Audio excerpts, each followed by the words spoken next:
Hi, my name is Michael Burgis. I'm the managing attorney of MB&A. I'm a certified legal specialist in California workers' compensation, and I'm a trial attorney.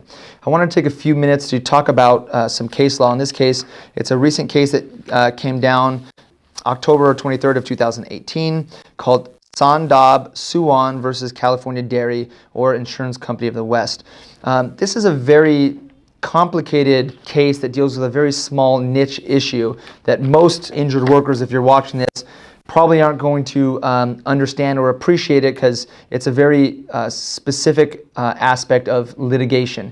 Now, ultimately, when you have a neutral doctor, so let's say there's an injured worker who's treating with a doctor, and one party objects to that doctor's findings. If it's a good report for the injured worker, the insurance company is going to object, and vice versa. So you get a neutral doctor. Now, this neutral doctor, called a QME or a panel qualified medical examiner, there's an issue on what can be provided to that doctor and the procedures for this, because some shady insurance companies will write an advocacy letter. They'll put a whole bunch of bullshit in there, excuse my language, to dissuade the doctor from, finding in favor of the injured worker to reduce their liability. So they'll claim that it's a denied case. They'll claim that, the injured worker was terminated. They'll throw all kinds of assertions that information that probably shouldn't go to that neutral doctor. And if you're represented, your attorney should object to that. And this case is really adjudicating some of those issues on, one, first off, who has jurisdiction on this to resolve these disputes if they can't be resolved informally? Does the court have jurisdiction? What's the proper procedure for this? What remedies are? What time limits are on this? And here's essentially the holding. There's 5 quick holdings on this case that I'll go quickly into. But one, the first one is disputes regarding information provided to the QME are determined by the Workers' Comp Appeal Board if the dispute cannot be informed or resolved informally. So essentially, if there's a dispute, the court has jurisdiction. Okay. The Labor Code 4062.3b does not provide a specific timeline for the opposing party to object to the QME's consideration of medical records and information, unlike 4062, which says 20 days plus 5 for mailing. So what's the timeline on this? And this case says, quote, a reasonable time. What's a reasonable time? Very vague. The court has jurisdiction to determine what a reasonable time is. But to determine what a reasonable time is, you look at the relative interest. What's the relative urgency of the injured worker versus the insurance company? What's the harm to each of the opposing parties? It's just like a due process analysis. But I will assert that a reasonable time, when it's determining what the injuries are and what the compensation is to the injured worker, injured workers don't have time to sit back and wait. Insurance companies have billions of dollars and, can drag this out. So I would tell you that I think a reasonable time, a week, 2 weeks maybe, 30 days at the most, but it depends. It's a fact-basis analysis, okay? Now, holding 3 is if an aggrieved party elects to terminate the evaluation by the QME and seek a new evaluation due to ex parte communication, the aggrieved party must do so within a reasonable time following up discovery and prohibited communication. So what happens is there's another seminal case that's come down called Maxim, and it is discussing what's ex parte communication. Now, I've been making these arguments for a long time, and the Maxim case has confirmed my holding and analysis. Let's say that the first communication to a neutral doctor should be joint. Okay, you should agree on what medicals are being sent, and everything should be joint. If you have to adjudicate what can properly be sent, so be it. But now you've sent a joint letter. The injured worker has been evaluated by the QME, and now we've got a report, and I want to send some communication to this doctor. I want to ask them questions, send what's called the interrogatory. Maybe there's a reevaluation, and I want to do an advocacy letter. But a good attorney will advocate for the injured worker and send communication. Now, you can never have ex parte communication with a neutral doctor. Any communication needs to be contemporaneous with the defense. So you can depose them, the defense is there, everybody's there.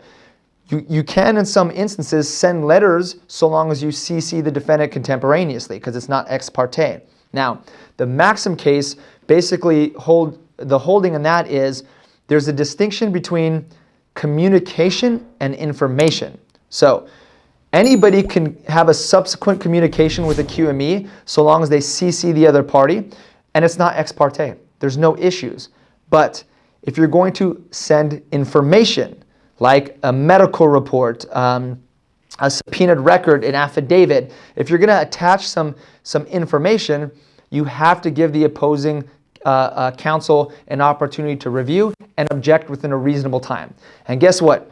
The court has jurisdiction to hear all of this based upon this case. Now, it also notes that the WCJ, the workers' comp trial attorney, has a wide discretion to determine the appropriate remedy for a violation of this. So it could be to throw out that QME and start from scratch. It could be, nope, we don't think that there was prejudice, and we're going to allow that to go forward. So the court has wide discretion on whether they're going to keep that QME, throw that QME out, find in favor of the treating physician, elect a new QME or an IME, issue penalties and sanction at the counsel or defendant or applicant attorney who participated in ex parte communication. Okay, and if a party is aggrieved by the judge's decision, proper remedy is what's called a petition for removal.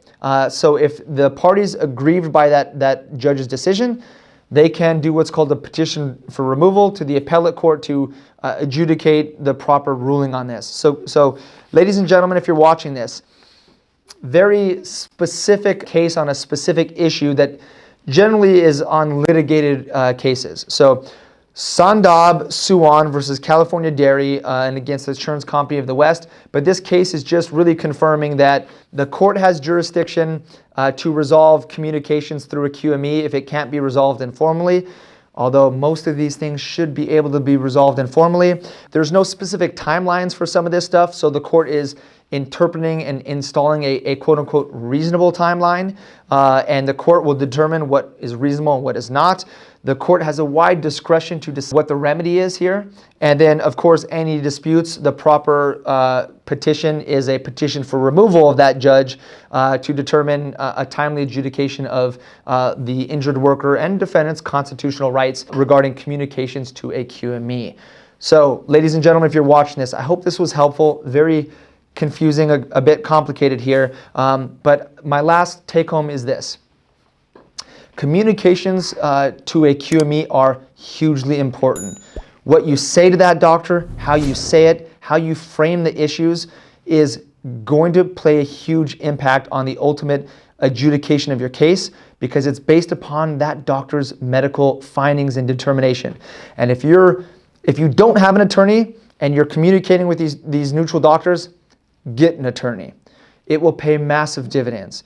And if you have an attorney and that attorney is not doing an advocacy letter or not overseeing the communications to that doctor, you have the wrong attorney. If you guys have questions or concerns, my office is here. We're standing by. Feel free to give us a call. We do have the answers. Thank you.